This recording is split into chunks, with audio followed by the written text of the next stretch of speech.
Yan yung dati nakatayo. Marami talaga itong mga estero sa Manila yung mga nakatira sa danger zone. May na-aksidente nun, tapos ito ang itsura ng Hongbon Bridge noon. Pagka lampas mo dito sa tulay, talagang puno ng mga barong-barong. Tapos yung estero, na-pollute na lang siya dahil sa dami ng mga basura na dito lang tinatanggal. Pero ngayon, pahinga na. Ginawa na pala ito ng Alvarado Bridge pa-connect dito sa Bagong Gusali. So ngayon, tingnan natin ang latest update dito, saka dun sa estero na malapit sa Recto. Alright, so magandang hapon. Nandito na tayo ngayon sa Hongbon. Ito po yung estero. So muli natin i-update kabayan yung mga bahay na na-demolish yan. Ang Hongbon Bridge, matagal na itong tinayo pa, mga 1969 pa. Ito yung maliit na bridge in Binondo, Manila, spanning dito sa Narrow Estero, near Veronica Street and Alvarado Street. So napakadami pa lang dumadaan dito. No? Shortcut between Ongpin and other parts of the district. So yung mga na-demolish ng bahay kabayan, dyan po yun. Tapos ginawa na siya ng bagong tulay dito. Ito para dito sa Bagong Gusali yata. Yan po yung construction ng project ko. Construction of Alvarado Bridge. Yun. Medyo nag-fade na yung design niya. Pero yung ganun pa, mabigyan natin ng update dito, no? Ano na yung itsura. Yan, dati yung mga barong-barong niyan, puno talaga pati dyan sa gilid. No? Mabuti yung nilagyan na lang siya ng seal mapping or yung fence, no? Para hindi na siya bahayan ulit. Yan. Tingnan natin. Ang ganda na pala, oh. Ito yung Hongbon Bridge, oh. Barangay 292. Zone 28. Napakatagal na nito kabayan, no? So alam niyo naman na marami pang mga kailangan mabigay ng relocation dito. Marami talaga itong mga estero sa Manila yung mga nakatira sa danger zone. Tulad nito. Ganda na pala, oh.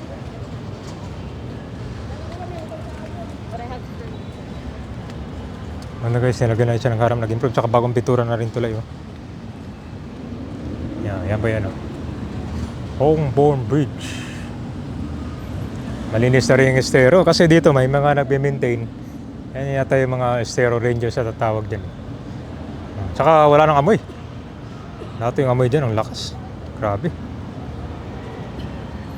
Ang napakadugyot naman talagang tingnan kapag maamoy na tapos marami pa mga basura. Ngayon lang dapat, di ba? Tapos na yung tulay niya. Kami dumadaan dito. Di ba? The Hongbon Bridge.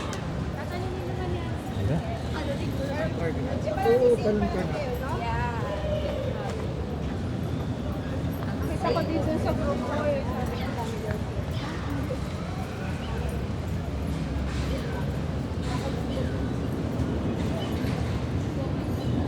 Ganda ng tulay dito, no? Hindi na natin ito kabayan. Ito yung mga bahay dito, oh. Ayun, malinis na. Yun, oh. Ayun, dati nakatayo, oh. Papuntahan ko na recto yung karugtong niya, no? Barangay 292. So dito magkakonect pala. So wala pala to exit. Ayun, ang ganda, no? Ayun, nakahinga, no? Grabe yung mga bahay dati dyan, talagang punong-puno.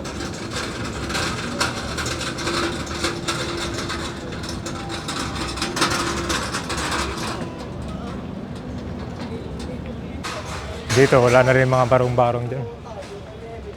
Ewan ko lang dito sa babae. Parang meron pa yata dito, no? Wala na rin pala dito. Tinanggal na rin pala. Dati ang dami dyan, eh. Yung mga basura, yan yung kakos ng flooding dito sa mga estero. Kapag marami, dapat huwag sila magtapon ng basura dito. Kasi kanyan, dadami.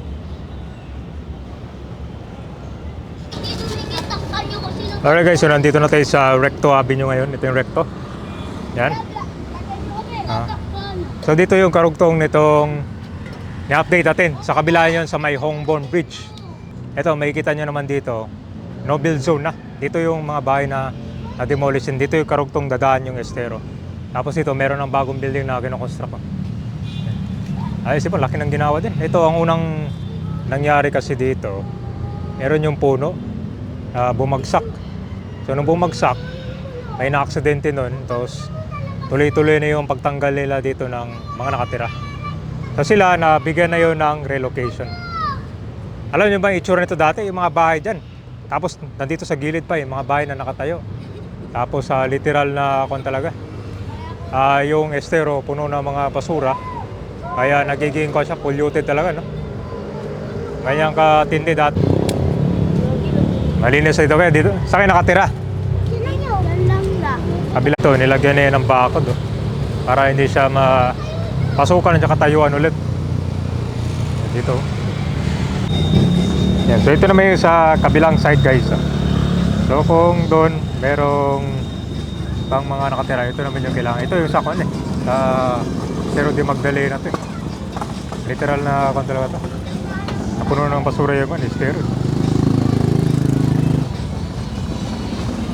Ito kabila, yun kung may ginagawang flood control project, no? Okay, nalagyan na rin pala ng dike dito, oh. At least meron ng improvement. Pero pala nga yun, medyo sumikip na yung mga bahay nila dyan. Pero at least, ayos, nilagyan na siya ng dike. Medyo madali lang, guys, pero yan, kitang kita pa naman dito na talagang talaga, ito immediate to. Pero kahit meron ganyan kabay na nakakalusot pa rin yung mga tubig dyan eh. Yan sila alim dumadaan.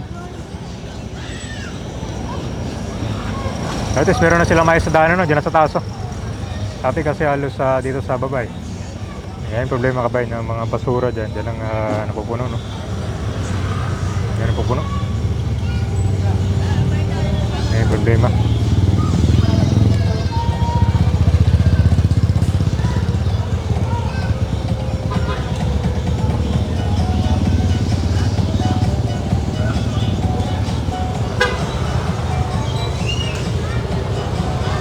Hopefully, pag na-clear ka ba yung ganyan, magiging itsura nyo. Parang ganyan, linear parking siya dyan.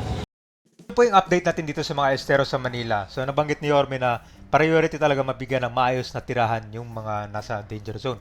Tulad nitong sa estero di Magdalena, kita mo naman. Ito yung ginawa nila noon, nagkaroon na ito ng dredging. Tingnan mo, sobrang taas ng lupa dyan. Kaya pag nagkaroon dito ng bagyo, yung tubig niyan, matagal makalabas at aapaw. Kaya napakadelikado. Ito, mabuti at na-demolish yung mga bahay dito at nabigyan na sila ng maayos na tirahan ngayon. Ngayon, medyo malayo yung iba dito, nasa Rizal, Cavite, Bulacan, pero ito ngayon, na-clear na to siya. Mukhang meron silang gagawin bago dito. Tapos yan, sa kanan yan naman yung bagong building. Maganda rin kapag natuloy yung pagpapaganda pa nila dito sa Hongbon Bridge kasi ang dami palang dumadaan dito. Alam niyo yung itsura nito dati talagang napakadugyot. Tapos ito, maamoy mo yung estero dyan. Ang lakas ng talaga. Amoy niya dahil sa mga basura na naka-impact dyan matagalan. So ito ngayon maganda na at yun, napinturahan na rin pala itong tulay, no? Ito sana i-maintain na lang yung mga pagtatapon ng basura para hindi masyado dumami.